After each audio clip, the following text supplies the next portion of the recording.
I request Dr. Moksha to please hand over the bouquet to our chief guest.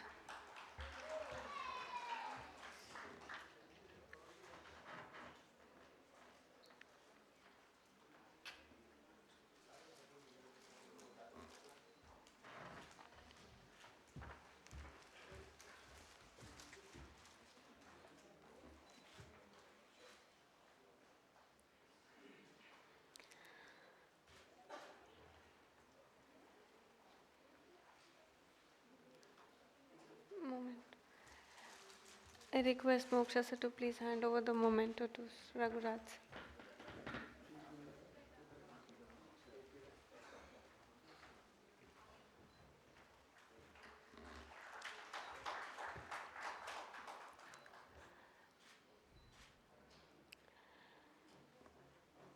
Now I would like to call Sri Adish C. Agarwala, our eminent guest, on the dais, please.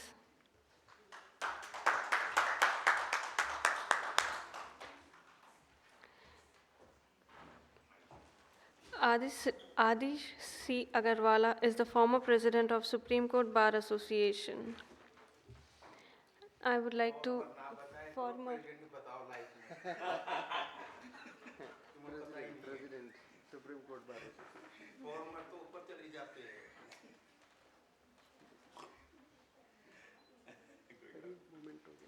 yeah, Dr. Saurabh Raj Singh, please hand over the mementos to Dr. Adish Agarwala.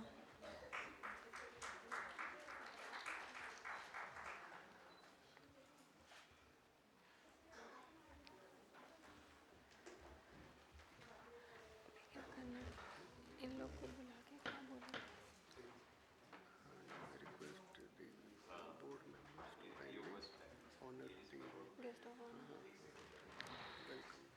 Now I would request our board members to please honor the guest of honors who have present over here from the Saket Bar Association.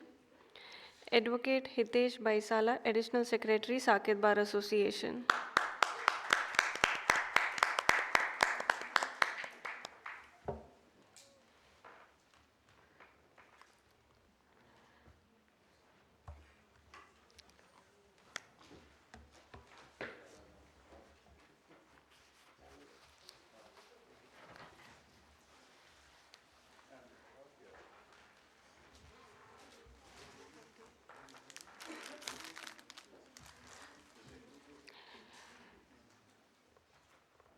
Advocate Pooja Arora, Treasurer, Saket Bar Association.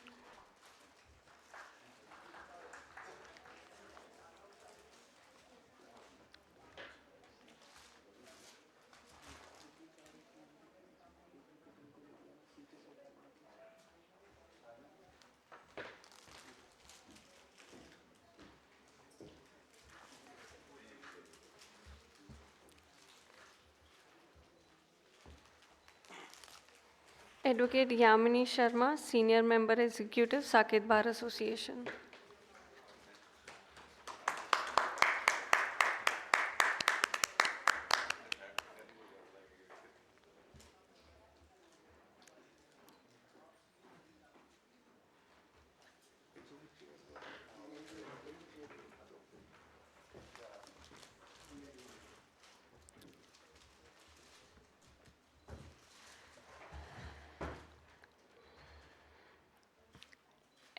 Advocate Nikhil Rana, Member Executive, Saket Bar Association.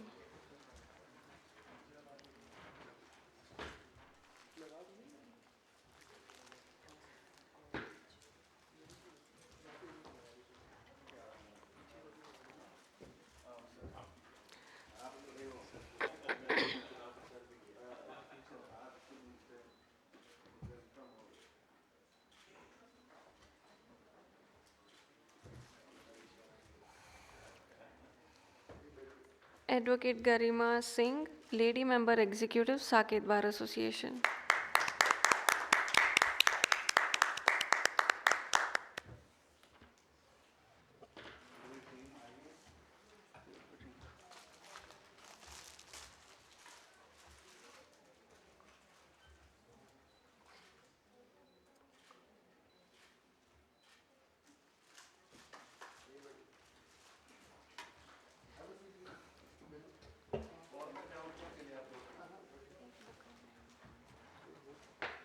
Nikhil Rana, It's done. हो गया ना, it's done. Advocate नहीं है. हो गया. And now the moment we all have been waiting for. Let us begin the Bharat Nyaya Puraskar 2025 ceremony honoring the country's most outstanding legal minds across law, policy, academia, and justice.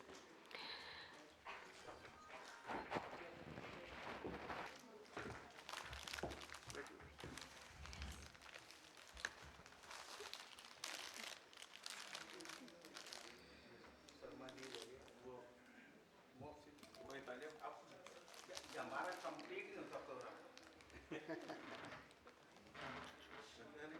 काम तुम करो माता ताली बजे होगी केवल डांटने वाला चाहिए नहीं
I would like to call our chief guest, Sri Raghuraj Singh, sir, Minister of Labour and Employment, Government of UP, to please come forward for handing over the award. The first award is for the Rising Star in Law Male and the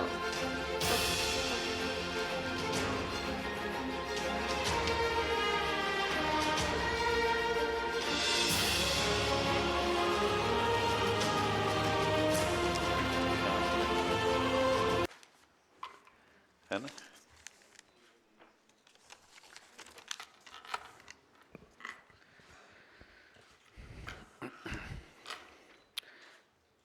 Bharat माता की, भारत माता की. आदरणीय श्री अधीश जी अग्रवाल, जो president supreme court रहे बार के, सम्मानित, और मैं सबका नाम नहीं लिखा क्योंकि मुझे भी इतना, दूसरा नाम जो मोहित नारायण जी जिन्होंने इस कार्यक्रम को आयोजित किया है, और समस्त मंच और मेरे सामने बैठे हुए विद्वानों का दल, क्योंकि ये विद्वानों की, भाई साहब से भी चर्चा हो रही थी कि भाई विद्वान जो डिस्कस करते हैं, और ऐसे मंच पर विद्वान, ऐसे ही जो श्रोता के रूप में विद्वान हैं, सभी को प्रणाम। बंधुओं, काफी देर से आप लोगों के बीच में मौका मिला सुनने के लिए, और अच्छा हेल्थी डिस्कशन जो आप लोगों ने किया है, परंतु एक बात मैं कहूं, मेरे मन में आती है, मैं कह ही देता हूं, कभी पीछे रहता नहीं हूं। अब तो खैर 10वीं और 12वीं 10th और 12th वाले भी सिपाही हो गए, लेकिन पहले मिडल, भाई साहब जानते हैं, जब 8वीं पास उसको मिडल बोलते थे, और वो 8वीं पास जो थाने में FIR, पुलिस स्टेशन में जो FIR होती थी, उस पर आप जैसे विद्वान सुप्रीम कोर्ट में लड़ते। तो मैं कभी कभी इस बात को कहता हूं कि जो वकालत है वो लगभग, मेरी बात को अन्यथा मत लेना, झूठ पे खड़ा हुआ है। एक हमारे क्रिमिनल वकील थे, वो कहते थे कि भाई मुझे इसके सारे विटनेस जुटाने हैं, उनके जूनियर्स 50 जूनियर्स होते थे उनके, और वो केवल विटनेस जुटाने में लग जाते थे। बोले इसकी सजा कैसे मुझे माफ करानी है, और बोले टॉप का वकील मैं तभी बन पाऊंगा जब ये क्रिमिनलों की मैं सजा कम करा दूंगा, तो कभी कभी मुझे बड़ा कष्ट होता है। और परिस्थिति ये हो गई है, जो जजों के विषय में जो चर्चा हो रही थी, आजकल तो आप देख रहे हैं जजों के यहां भी 150 करोड़ 200 करोड़ रुपया निकल रहा है। निकल रहा है कि नहीं? अरे आप में से तो कोई जज है, कोई विदेश से तो आया नहीं। और आरोप सब नेताओं के ऊपर लगा दिए जाते हैं सारे के सारे। मैं आपको इस बात को कहता हूं प्रैक्टिकल। देखिए, नेताओं की औलाद बिगड़ती है, वकीलों की औलाद बिगड़ती है, जजों की औलाद बिगड़ती है, इंजीनियर्स की औलाद बिगड़ती है, क्योंकि कहीं ना कहीं वो धन गलत आ जाता है आपके घर में। जो 100 रुपए आए हैं गलत, वो आपके 1 लाख रुपए को ले जाते हैं वापिस। हारी दुखारी बीमारी, औलाद बिगड़ गई। मैं कई बार देखता हूं कि एक हमारे मिलने वाले डिस्ट्रिक्ट जज, नाम नहीं लूंगा, कानून के ज्ञाता, जजमेंट देने वाले डिस्ट्रिक्ट जज थे, हैं अभी। उनकी बहू रोज उनको मारती थी। बड़ा कष्ट हुआ मुझे सुन के, जो ये क्या न्याय देंगे जब ये अपनी बहू से पिट रहे हैं। आपके सामने पीटा था क्या? उन्होंने बताया जज।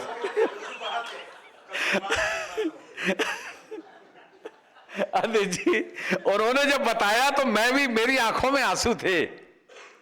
देखिए, पहले शादी होती थी खानदान देखकर।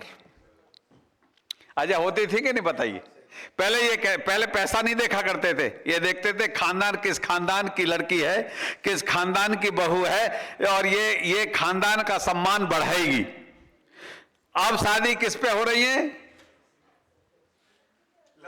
लव मैरिज हो रही है, नंबर 1। कोई बात नहीं है, लव मैरिज भी हो तो कोई बुराई नहीं है, परंतु अब अरेंज मैरिज में भी ऐसी स्थिति हो रही है। पैसे वाले ढूंढे जा रहे हैं कि 1 करोड़ देगा, 2 करोड़ देगा, 3 करोड़ देगा, 4 करोड़। जज हो गया है तो 2 करोड़ दे दो, IAS हो गया है तो 5 करोड़ दे दो, एक बंगला दे दो। यानी मैं ये देखता हूं, हिंदुस्तान की संस्कृति ने विश्व को समझाया। अब इस बात का कोई आप लोगों ने डिस्कशन आपस में नहीं किया। हम ही हम थे विश्व में हम ही हम थे। ये आप लोग कहते हैं ना, मैं ऑक्सफोर्ड पढ़ के आया हूं, मैं फलाना हार्वर्ड यूनिवर्सिटी में, मैं बहुत उसको, कैसे आवाज कम होगी इसकी, मैं बहुत गलत मानता हूं। मार्क ट्रूली को अगर आप जानते हो, 18 सब्जेक्ट का ज्ञानी है मार्क ट्रूली, यूरोप का। उसने लिखा है, जब हिंदुस्तान में रेशम की साड़ी बनारस की पहना करते थे और मलमल ढाका की पुरुष जो पहना करते थे, तब हम नंगे फुल्ले घुमा करते थे, पत्ते से अपने शरीर को ढका करते। ये वो हिंदुस्तान है, ये वो हिंदुस्तान है जहां भगवान राम, भगवान कृष्ण ने जन्म लिया। लेकिन क्या है, अब ये हिंदुस्तान एंग्लो इंडियन हो चुका, क्योंकि हम लोग सब लोग इंग्लिश पर बहुत ज्यादा जोर देते हैं, और इंग्लिश केवल टूटी फूटी लैंग्वेज है, 26 अक्षरों की 26 अक्षरों की लैंग्वेज है। उस पर हम इतना ज्यादा जोर दे देते हैं, हम अपने बच्चों को हाय डैड, हाय मॉम, डैड माने मरा हुआ, मॉम माने मम्मी। मैं भी फिलॉसफी से PhD हूं, लेकिन मैं आपको कहना, प्रैक्टिकल भी एकदम प्रैक्टिकल, और आप उसको बड़ा अच्छा महसूस करते हैं। बच्चे से कहते हैं उसको ऐसा, मतलब अरे बेटा 1 2 3 बोलो, 1 2 तो बोलो ही मत। चाइना आगे क्यों निकला? सन 57 में वहां का प्रधानमंत्री हमारे देश में आया था, तो हमारा हवाई जहाज किराए पे लिया था। आपको पता है कि नहीं, मुझे नहीं पता। हमारा हवाई जहाज किराए पे लिया था कि साहब हम आपका देश घूमना चाहते हैं, और वो हमारे देश 15 दिन रुके और उन्होंने हमारी संस्कृति को देखा। हमारी संस्कृति से इतने रचे बसे उन्होंने वहां जाके ये प्रैक्टिकल किया। आज चाइना हमसे आगे निकल गया। हम क्यों नहीं निकले आगे? कहां की ईंट कहां का रोड़ा, भानुवती ने कुनवा जोड़ा। There is no culture. Hi dad, hi mom में क्लब में जाना, हम लोग के किसी को ना तो वेदों का ज्ञान है, न रामायण का ज्ञान है, न गीता का ज्ञान है। ये जितने विद्वानों की सभा है, ये कितनों ने गीता पढ़ी है, कितनों ने वेद पढ़े हैं? मुझे कोई बता सकता है इस बात को? केवल हमने LLB कर ली, LLM कर लिया और हम हो गए वकील, और हम ही न्याय के सही में ईमानदारी से मालिक हो गए। लेकिन मैं ईमानदारी से बता रहा हूं, चाहे सुप्रीम कोर्ट ले लो, चाहे हाई कोर्ट ले लो, लेकिन न्याय नहीं मिल रहा गरीब को। मैं इस मंच से कह रहा हूं, मेरी आत्मा दुखती है कभी कभी। मैं उस गरीब से जब बात करता हूं तो उसकी जमीन बिक गई, वकील साहब को फीस देते देते, जज साहब को घूस देते देते, और उसका बंटा ढार हो जाता है। इसीलिए हम सबकी औलादें बिगड़ती हैं, क्योंकि वो जो धन गड़बड़ा जाता है घर में, जो लक्ष्मी आ जाती है, लक्ष्मी तो चलायमान है, लक्ष्मी आज आपके पास है, कल मेरे पास है, परसों आदि जी के पास है, लक्ष्मी का काम तो चलायमान है। इसलिए मैं ये कहना चाहता हूं, एक ऐसा संसार बनाओ, ऐसा हिंदुस्तान बनाओ जिसमें सरल स्वभाव से लोगों को न्याय मिले, लेकिन वो न्याय नहीं मिल रहा।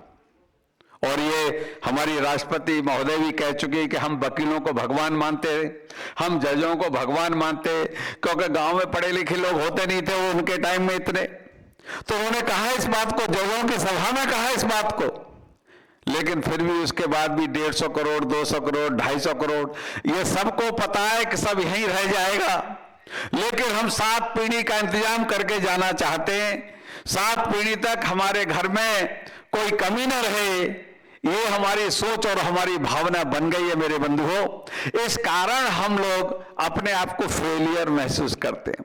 विश्व को संस्कृत हमने सिखाई, सारी भाषाएं 7,664 भाषाएं विश्व की, जिसमें से 4,000 भाषाएं हिंदुस्तान में बोली जाती हैं, 3,664 विश्व में बोली जाती हैं। बंधुओं, मैं अमेरिका में भी गया तो मैंने 15 दिन रुका। मैंने अमेरिका में भी कहा कि मैंने कि आप लोग पाताल लोक के वासी हैं। कुछ विद्वान बोले कि साहब आप कैसे कह रहे हैं पाताल लोक के वासी हैं? मैंने कि पृथ्वी ज्योग्राफी माने तो चपटी होता है, ज्योग्राफी पढ़े होंगे इसमें से कोई ना कोई विद्वान जरूर।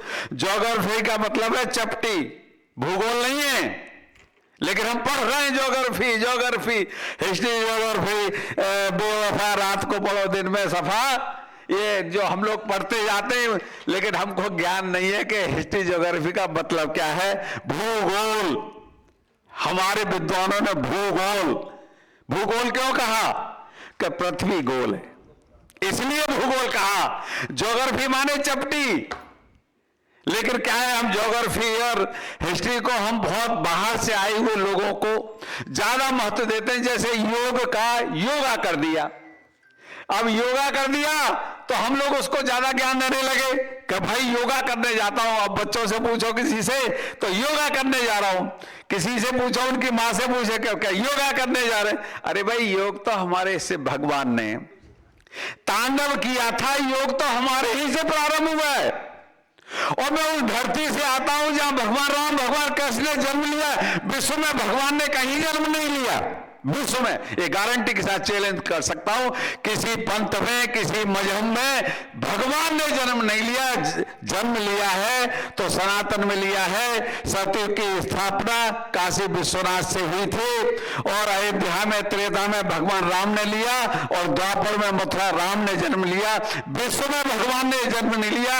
भारत माता केवल हिंदुस्तान है, विश्व में कोई मदरलैंड फादरलैंड कहीं भी नहीं है तो बताओ मुझे, कोई बता दो, कोई अगर है तो कोई बता दो मुझे। मदरलैंड ये सब टापू हैं। अमेरिका क्यों विद्वानों का दोष हो गया या क्यों डिमांड हो गया? एक तो वो चालू हैं, चालाक। विश्वकर्मा भगवान जब सोने की लंका बनाकर विश्राम के लिए गए थे तो वहां पर गए थे, कैलिफोर्निया में एक जगह है जहां पर जिस पत्थर पे उन्होंने विश्राम किया भगवान शिव से, जैसे हमारे इंजीनियर आर्किटेक्ट होते हैं ना घर बनाने वाले, ऐसे ही भगवानों के आर्किटेक्ट विश्वकर्मा भगवान थे। जब सोने की लंका बनाकर जब वो गए, बहुत लंबी कहानी है, उसे बताऊंगा तो बहुत लंबा हो जाएगा। तो वो पाताल लोग गए थे विश्राम के लिए, इसलिए वहां इंजीनियर थे, इसलिए वहां टेक्नोलॉजी हाई हो गई। हमसे ज्यादा विद्वान कोई नहीं है। 4200 साल पहले यहूदी पंथ बना, 3200 साल पहले जैन पंथ बना, 2800 साल पहले बुद्धिस्ट पंथ बना, 2200 साल पहले क्रिश्चियन पंथ बना, 1450 साल पहले इस्लाम की स्थापना हुई, 353 साल पहले खालसा पंथ की स्थापना हुई। हम में से सब है, हम किसी से नहीं है, सनातन से ही सब हैं। सब क्यों हुए मार्केट, ये भी सुन लो। माइग्रेट इसलिए हुए, किसी को 4 बीवी करनी है, किसी को 12 बीवी करनी है, किसी को 18 बीवी करनी है। अभी एक कल परसों टीवी में देख रहा था, 110 बीवी है अगले के पास। हमारा देवी देवताओं का देश है। हमारे यहाँ हर बेटी को 12 साल से जब तक वो वयस्क न हो जाए उसको देवी का रूप माना जाता है। विश्व में महिला को कहीं देवी नहीं माना गया, कहीं। केवल यूज एंड थ्रो इट वाला सिस्टम है विश्व में देवी का रूप कहीं नहीं है। ये हमारा ही देश है जहां देवी देवताओं का देश है, विश्व में कहीं नहीं।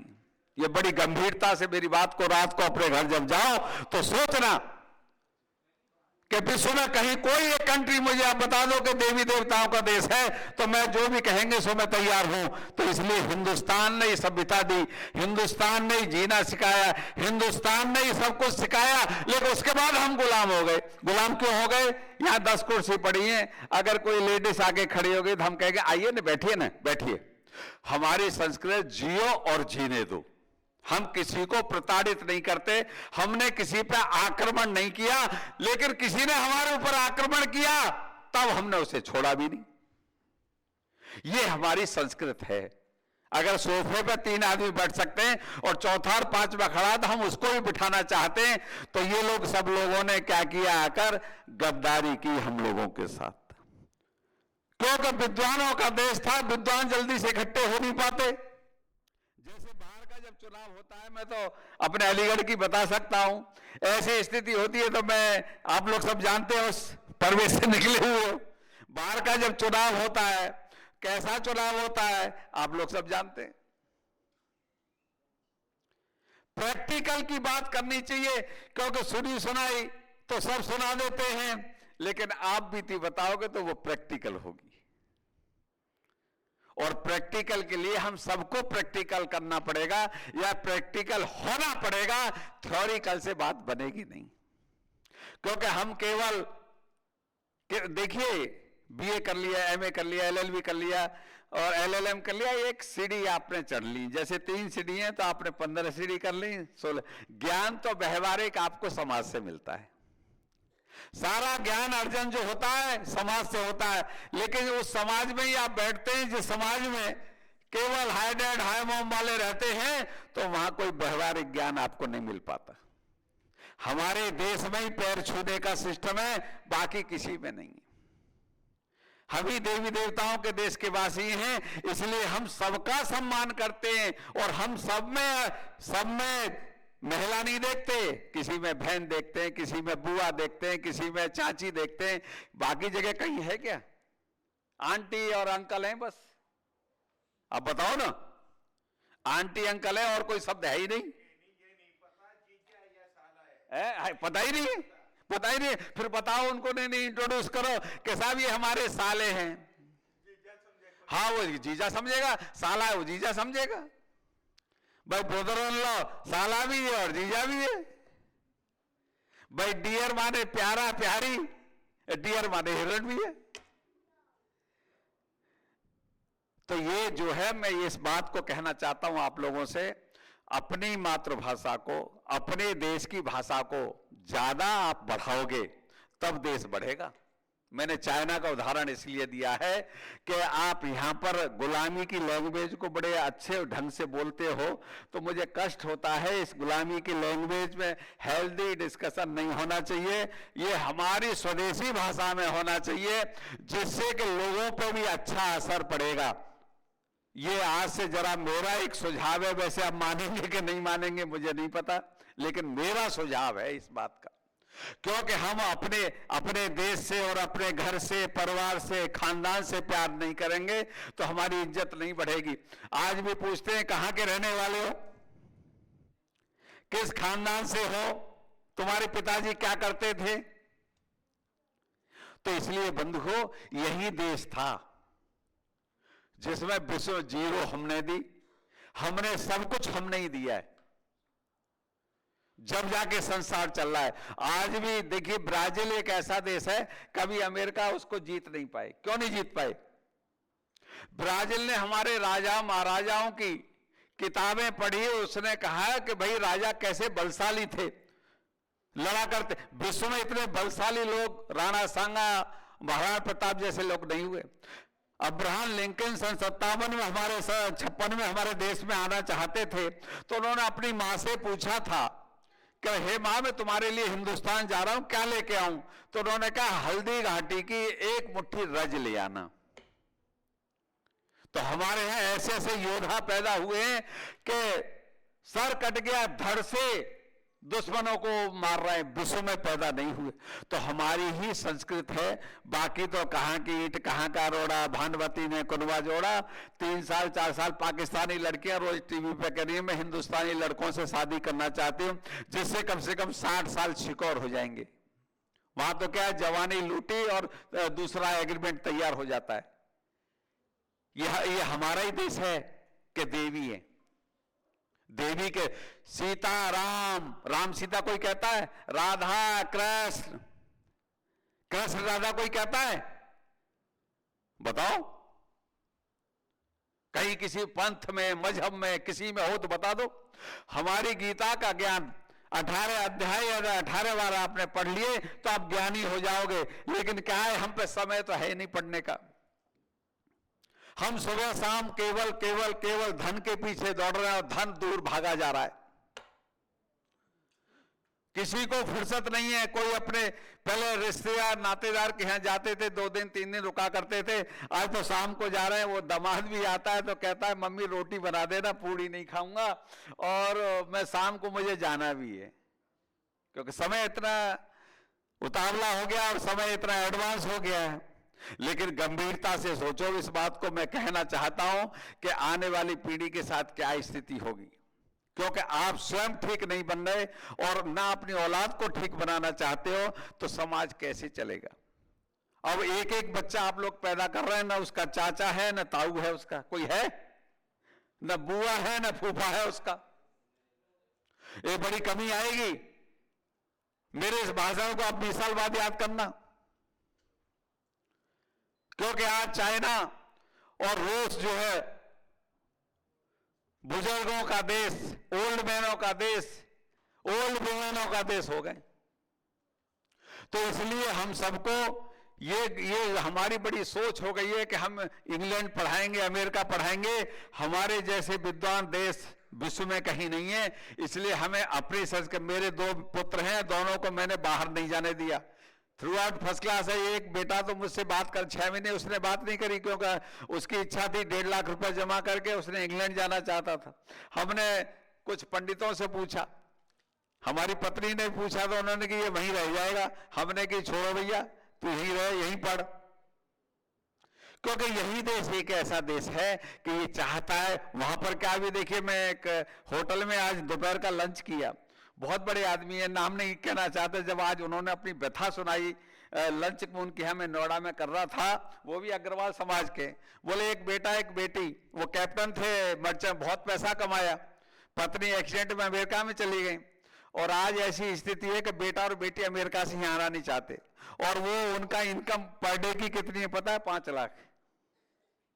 5 लाख पर डे की अगले की होटल से इनकम है। लेकिन औलाद केवल 20-20 18 हजार पे वो डॉलर पे वहां नौकरी कर रहे हैं बेटा बेटी। बड़ा कष्ट हुआ मुझे, बहुत कष्ट हुआ। तो देखिए, भगवान एक जिसको आपने देखा नहीं, दूसरा भगवान मां बाप। जो अपने मां बाप को भगवान नहीं मानता वो दैत्यों का वंशज मान लो, पुराने दैत्यों का वंशज है, क्योंकि जीते जागते भगवान हैं तो मां बाप हैं। आप मंदिर मत जाओ, मस्जिद मत जाओ, अपने मां बाप के चरण स्पर्श कर लो डेली, तो आपको जीते जाते भगवान, उनका आशीर्वाद प्राप्त होगा। और तीसरा भगवान है गुरु। जिस गुरु ने आपको इस लायक बनाया कि आज स्टेज पे बैठे हुए, तीन ही भगवान हैं जो मौजूद हैं, तीन भगवान हैं। मैं ये कहना चाहता हूं मेरे बंधुओं कि हम विद्वान तो बन जाते हैं, लेकिन विद्वान लोग अपनी विद्वानता खो देते हैं। आज विश्व हमारी तरफ देख रहा है और हम कहां जा रहे हैं? अंग्रेजों की तरफ। अरे अंग्रेज क्या थे?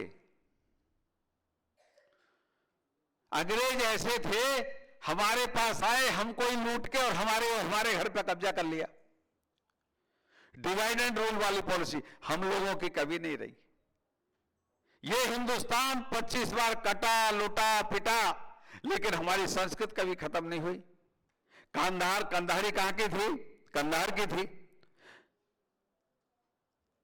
म्यांमार, रंगून, सिंगापुर, ये सब, बर्मा, ये सब हमारे ही देश थे। आधे में हिंदुस्तान और आधे में विश्व था। लेकिन कालांतर में ईगो प्रॉब्लम हम लोगों में आपस में रही, टकराव की स्थिति रही, ताकत की स्थिति रही। इस कारण बीच में लोग घुस गए, मुगल घुस गए। जिन मुगलों ने हमारे यहां कत्लेआम किया, जिसको अकबर को महान बताते हैं, उसका अगर इतिहास पुराना आप पढ़ोगे, उसी की बाबरनामा पढ़ लोगे तो आपको पता चलेगा। भगवान राम 4 भाई थे, 2 भाई वनवास पे चले गए, 2 भाई ने उनके खड़ाओं से शासन किया। औरंगजेब के 4 भाई थे, तीनों का कत्ल किया, बाप को कैद किया और तब उसने शासन किया। मारो काटो शासन उन लोगों ने किया। हमारे यहाँ सिस्टम नहीं है। बड़े का सम्मान करना, हमारे यहाँ कोई भी बड़ा आ जाए। देखिए, मैं चीफ गेस्ट आपने बनाया, अदिति जी आए तो मैं खड़ा हो गया। ये मेरी सभ्यता है, क्योंकि मैं उनसे छोटा हूं, ज्ञान में भी छोटा हूं, उम्र में भी छोटा हूं। यही हमारी सभ्यता है। इस सभ्यता को हर एक कोई देश नहीं लाइक करता है। तो आप अमेरिका चले जाए, मैंने कई विदेश के देश घूमे हुआ हूं, लेकिन मुझे हिंदुस्तान से बढ़िया कोई देश लगता नहीं है। मैंने अपने बेटे को, वहां पर एक लड़की बैरा का काम कर रही थी, पढ़ने गई थी, बैरा का काम कर रही, तो एक इंडियन रेस्टोरेंट में हम खाना खाने गए, ऑरलैंडो फ्लोरिडा में। उसने मुझे पहचान लिया, अंकल जी आप लखनऊ से? मैंने कहा हाँ मैं लखनऊ से हूं। मैं, तुम? बोलो मैं पढ़ने आई हूं, फलाने की बेटी हूं। लेकिन अंकल जी मेरे पापा को मत बता देना, क्योंकि पापा को ये पता चलेगा मैं 4 घंटे ओवर टाइम करती हूँ। और बैरा का उसके यहाँ 10 नौकर, प्रिंसिपल सेक्रेटरी बड़ा आदमी होता है, आईएएस, प्रिंसिपल सेक्रेटरी कोई छोटी मोटी पोस्ट होती नहीं। लेकिन बाप तो सीमा में ही देगा ना, 100 रुपये, 200 रुपये, 500 रुपये खर्चे के लिए। तो बोले उससे मेरा खर्चा पूरा नहीं होता। तो मैंने अपने बेटे की बात कराई, मेरा बेटा भी MBA IT से है, तो मैंने उसको बात कराई, उसको वीडियो कॉल कराया। मैंने कहा देख तू भी यही कर रहा होता है, मैंने तू भी यही कर रहा होता बेटा, क्योंकि हम भी लिमिटेड ही पैसा देते, इतना पैसा तो दे नहीं पाते। ऐश भी करो, मौज भी, सिगरेट भी पियो, के दारू भी पियो, के क्लब में भी जाओ, भाई अपनी संस्कृत है नहीं है। तो मैंने बेटा ये तू, मैंने उससे उसकी बात, तो उसने कहा कि भैया तुम यहां मत आना, मैं तो आके अब फंस गई। मेरा कहने का मतलब है कि हमें दूर का ढोल सुहाने लगते हैं। अरे अपने घर, अपना घर जो रूखी सूखी खाए के ठंडा पानी पी और देख बड़ाई चू पड़ी मत ललचा जी, अपना अपना ही है, अपना मारेगा भी तो छाया में डालेगा। इसलिए मैं कहना चाहता हूं हिंदुस्तान से बढ़िया कोई देश नहीं है, विश्व में कहीं नहीं है। और वहां तो एग्रीमेंट होता है, महिलाओं के साथ 2.5 साल इनके साथ रहूंगा, 2.5 साल इनके साथ रहूंगा। एक क्लब में मैंने देखा कि 80 साल के बुजुर्ग के साथ 20 साल की लड़की। मैंने उस लड़की से पूछा, मैंने कि आप इनके साथ क्यों? बोले देखो ये बुढ़ा पड़ने वाला है, 6 महीना मर जाएगा, सारी संपत्ति के मालिक मैं होंगी। बड़ा स्पष्ट उसके सामने ही कहा, मैं आपको बता रहा था। तो ये कोई संस्कृति हमारे यहां नहीं हो सकती। अब नए लोग कर रहे हैं, लेकिन मैं कह रहा हूं इन सबको ठीक कौन करेगा? हम सब अपने अपने घर को ठीक कर लेंगे तो समाज ठीक हो जाएगा। लेकिन हम घर को ठीक नहीं कर रहे। मैं आपकी तरफ उंगली कर रहा हूं, 4 उंगली मेरी तरफ आ रही है। हम घर को ठीक करने का ठेका लें, तब दूसरे के लिए कहें तो अच्छा लगेगा। समाज में, समाज की तरक्की तब होगी जब हम सब की तरक्की घर से होती है। तो घर से तरक्की करने के लिए हमें मान सम्मान और स्वाभिमान से जीने का रास्ता अपनाना पड़ेगा। हाय डैड हाय मॉम छोड़ दो, घर में वही करो जो हमारी संस्कृति कह रही है, जो हमको कहते हैं, जो हमारे वेद विद्वानों ने लिखा है। भगवान राम की जन्म कुंडली भगवान राम पैदा होने से पहले लिख दी गई थी।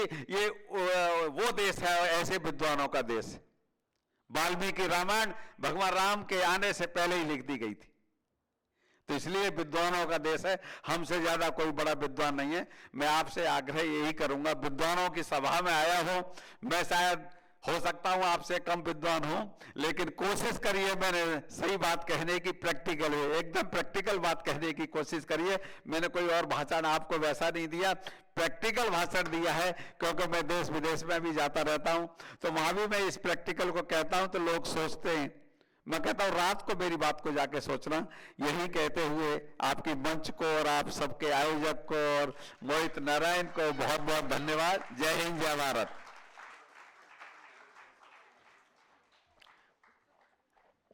आपके मार्गदर्शन और अनुभव को साझा करने के लिए अनेक अनेक धन्यवाद।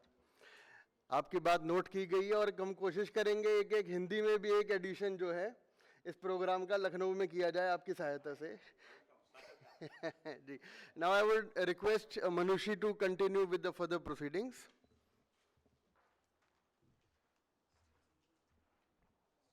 Now let us all begin with the Bharat Nyaya Puraskar 2025 award ceremony. The first award goes to the Rising Star in Male and the award goes to Advocate Akhil Krishnan Magu.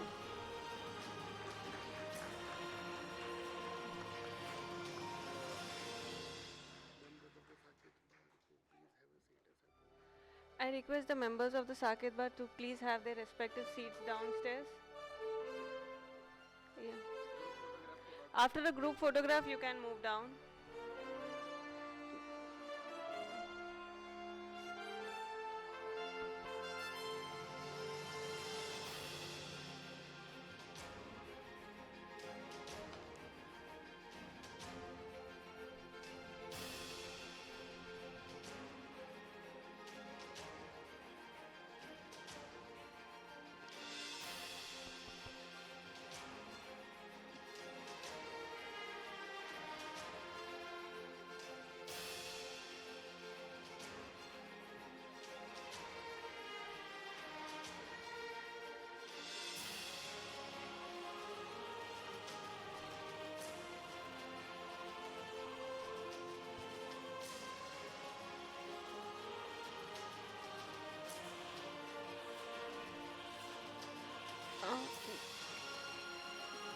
I now request Mr. Akhil to say a few words, please.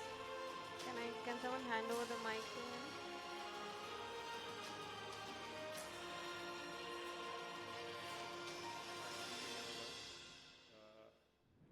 This award is really special. It means a lot to me. My entire family is over here, especially my grandfather, who is 93 years old.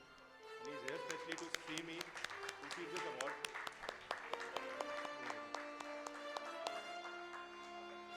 Anjay, yes.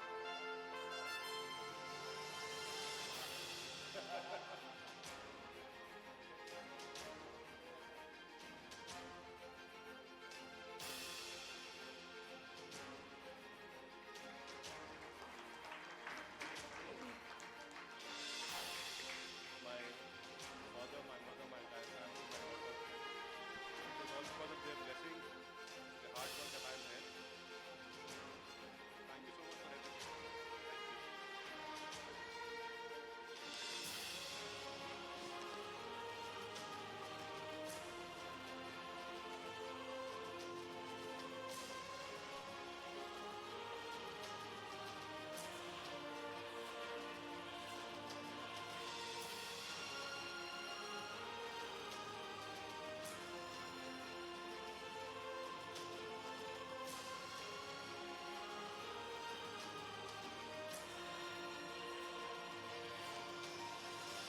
The next category is Rising Star in Law Female, and the award goes to Miss Ravina Rani.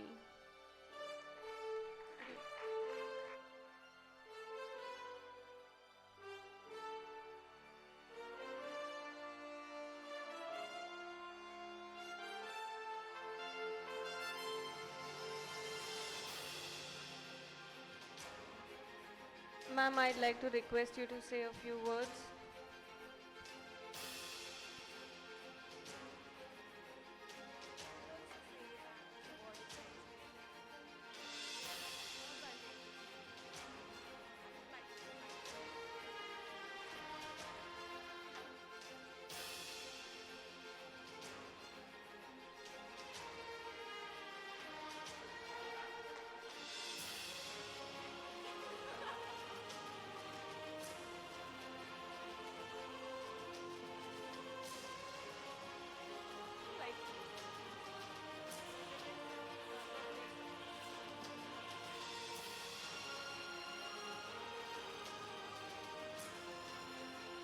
They also supported me when I was with them.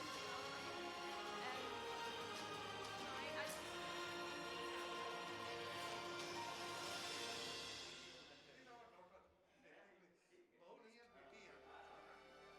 thank you so much. Thank you so much. The next category is General Counsel of the Year, Viral Tripathi.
The next category is नमस्कार sir ने कहा हिंदी में बात करनी है तो thank you so much next Lee Grant summit thank you so much sir बहुत बहुत शुक्रिया आप सबको सबसे पहले मैं मेरे माँ बाप को थैंक कहना चाहता हूँ जिनकी वजह से मैं यहाँ पे हूँ फैमिली है मेरी मेरे माँ बाप हैं मेरा भाई है उनको और उसके अलावा मैं मेरी वाइफ मेरा बेटा मेरे दोस्त बैठे हैं वहाँ पर वर्तिका है मेरे दोस्त आदेश उनको थैंक यू देना चाहता हूँ और जहाँ मैं काम करता हूँ मलका ग्रुप ऑफ कंपनीज वहाँ पे उनको मेरे रेसिडेंट्स को थैंक यू देना चाहता हूँ thank you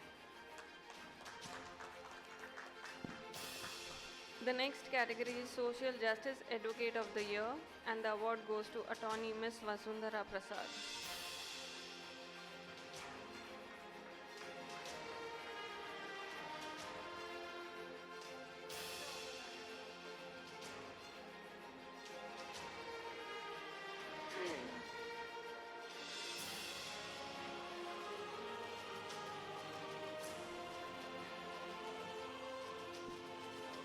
All right, perfect.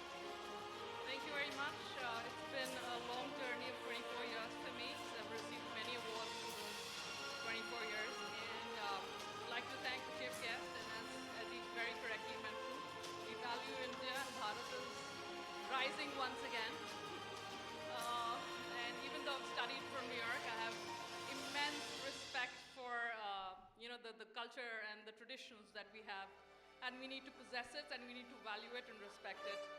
And what I'll say is that I define leadership as the innate courage and ability to define the undefined, and that's how we need to lead forward. Thanks a lot, and thank you for presenting me this award. Thank you. The next category is Boutique Law Firm of the Year, and the award goes to Shreya Singhvi and Associates.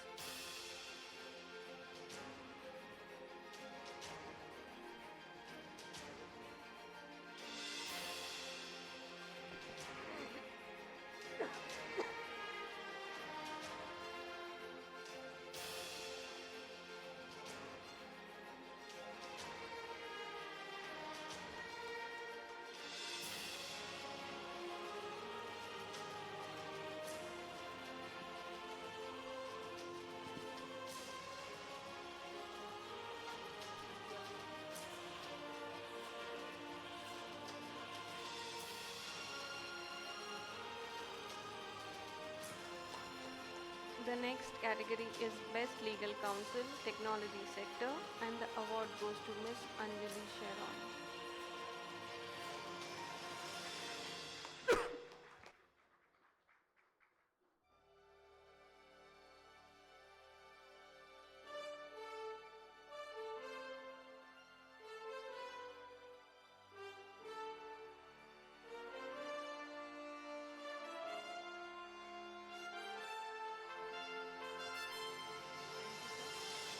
I'm really grateful for this award, and being an army man's daughter, I think it's just instilled in me to be excellent at everything that I do, just like my father and obviously my mom.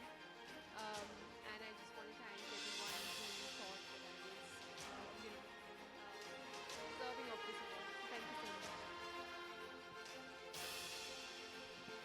The next category is Best PR Firm of Law Firm, and the award goes to Compete Consulting.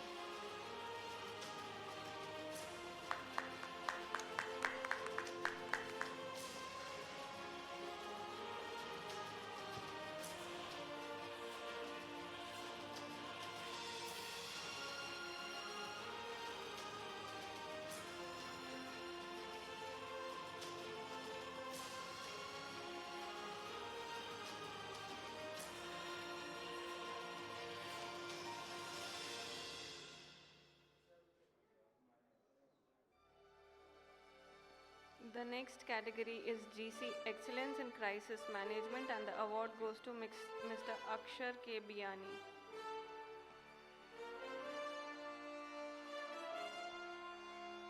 Thank you, Lee Conference, for really well work, and Dr. Mook for honoring with this award. Thank you very much. And especially, all the best, Dr. Moksh, for your coming events, and we wish you all the best.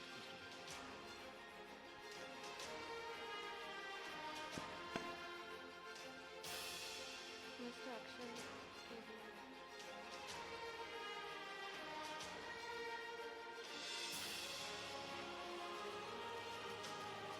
The next category is Strategic Legal Advisor of the Year, and the award goes to Advocate C.S. Avadesh.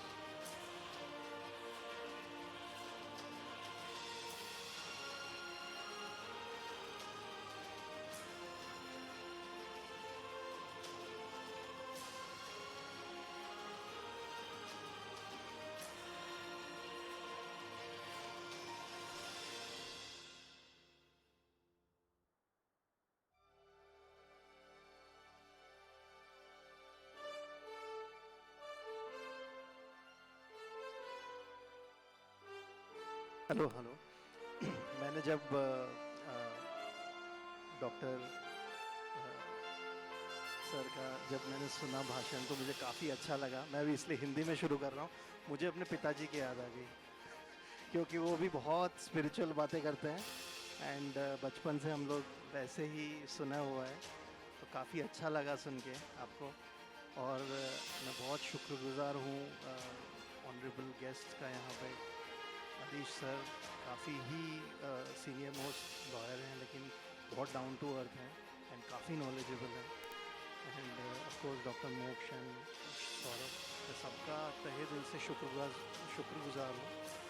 मुझे ऐसा लगता है मैं बहुत responsibility है ये भारत पुरस्कार, because कहीं मुझे ऐसा लगता है कि हम लोग सब जिम्मेदार हैं इस पूरे सिस्टम को इम्प्रूव करने के लिए। इस लीगल सिस्टम को हम लोग बहुत एफर्ट करते हैं, जहाँ जस्टिस की ज़रूरत है वहाँ सब हम लोग लीगल सिस्टम एफर्ट करते हैं, लेकिन फिर भी बहुत कुछ करना बाकी है। बहुत कुछ रिफॉर्म्स, ट्रांसफॉर्मेशंस, ट्रेनिंग्स और बहुत सारा चीज़ें काम करना बाकी है। But with all the humility and with all the responsibility I accept this award and I really thank all of them, Government of India, Ministry of Commerce and Industry, Ministry of Social Justice, and also a lot of jury members who have selected me, Honorable Minister and dignitaries. I am thanking you all for this effort, and this is a responsibility which I am drawing. और इस platform से मैं ये भी बोलना चाहता हूँ कि I want to pledge my support to the government of India so that my dream of India becoming one of the most fair, most fast, efficient and advanced legal system, इसकी मैं कामना करते हुए इस ड्रीम के लिए मैं काम करना चाहता हूँ. Thank you so much. Thank you, sir. The next category is Strategic Legal Advisor of the Year, and the award goes to Avadesh Kar.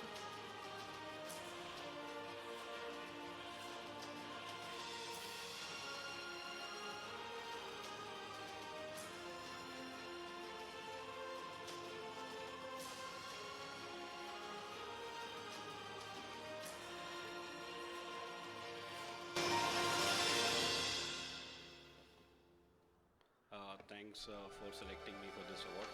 And मैं भी हिंदी में ही बोलना चाहूँगा. इनफैक्ट जब सर कुछ बोल रहे थे तो मुझे अपने पापा की कई बातें याद आई. इनफैक्ट अभी से पहले मैं जॉब में ही था, लॉ फॉर्म्स में था और बिग फोर में था. तो तब मेरे डैडी कभी नहीं बोलते थे कि तू अपनी सैलरी में कुछ 5% 1% निकाल. जब से मैं जब से आया हूँ मेरे डैडी बोलते हैं 5%. मतलब ये थॉट है कि आपका पैसा कुछ, मतलब कई लोगों को लगता है वकालत में आके कुछ गलत कर रहा है या कुछ ऐसे पैसा आ रहा है. ऐसा नहीं है. मेरा तो खैर कॉन्ट्रैक्ट का ही काम है और ट्रांजेक्शन लिटिगेशन का इतना है. ओवरव्यू जर्नी ऐसा है कई लोगों का, और उस काइंड कई वकील काफ़ी प्रो बोनो भी काम करते हैं.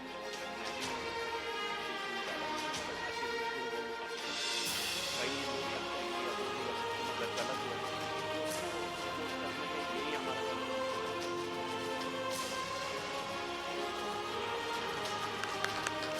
The next category